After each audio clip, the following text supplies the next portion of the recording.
Voilà, bonjour les amis. Alors, chose promise, chose due, nous retrouvons la Genèse. Et nous retrouvons la Genèse, en fait, pour la fin de la Genèse, c'est-à-dire les derniers chapitres, qui, vous verrez, sont des belles histoires. Et puis, comme je vous l'avais dit, je vais essayer de couper et recouper un peu pour que ça soit plus court et qu'on garde l'essentiel sans aller se perdre dans des versets qui ne nous servent pas à grand-chose, en fait. Voilà. Avant qu'on prenne la Genèse, je voulais juste vous rappeler qu'est-ce qu'on avait dans la série des personnes et des familles. On se souvient que c'est Abraham qui épouse Sarah. Vous savez, la Sarai qui ne pouvait pas avoir d'enfant. Il donne naissance à un fils qui s'appelle Isaac, celui que le père a voulu immoler. Vous vous souvenez de ça? Cet Isaac, il va épouser une Rebecca. Et ils vont avoir deux fils, Ésaü, le chasseur plein de poils, je ne sais pas si vous vous rappelez, deux jumeaux, et puis Jacob. Jacob que Dieu va nommer Israël.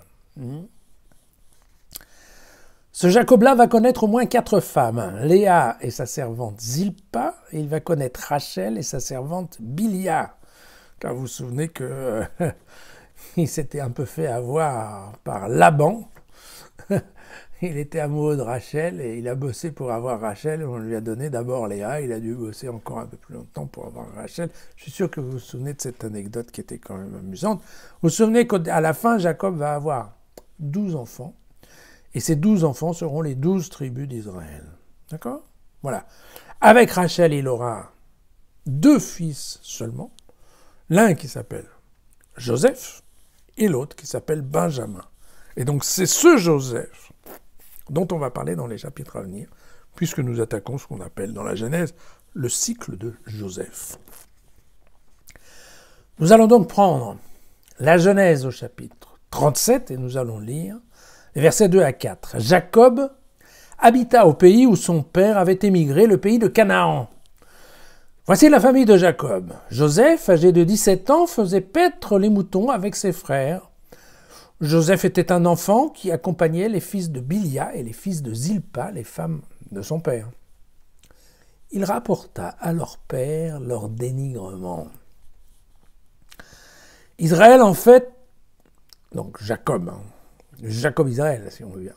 Israël préférait Joseph à tous ses frères, car il l'avait eu dans sa vieillesse, le petit dernier. Il lui fit une tunique princière, et ses frères virent qu'il le préférait à eux tous. Ils le prirent en haine, et ne pouvaient plus lui parler amicalement. Voilà. Donc, comme nous sommes à la fin de la Genèse, en fait, n'oublions pas que c'est cette histoire de Joseph qui est censée nous expliquer le passage de la Genèse à l'Exode. Il va être un peu le point d'achoppement des 2 textes. D'accord ?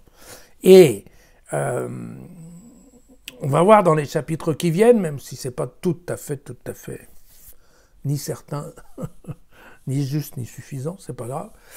On va voir en fait comment ils sont déjà partis en Égypte, puisque vous savez que l'Exode, c'est le livre du retour d'Égypte. D'accord ? Il faut qu'ils y aillent pour en revenir.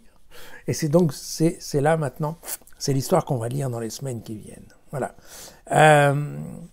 Vous allez d'ailleurs découvrir une histoire qui est assez différente de la Genèse qu'on a lue jusqu'à maintenant, avec un Dieu qui est plutôt assez libéral, en fait.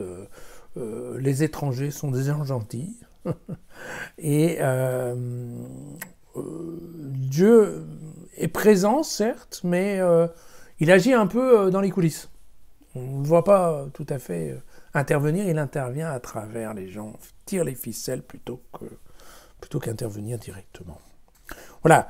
Et donc, eh bien, on comprend dès le départ que le petit Joseph a la plus belle tunique, qu'il est le chouchou de son papa, et évidemment que ça ne va pas plaire aux autres, car la jalousie, elle, est toujours là.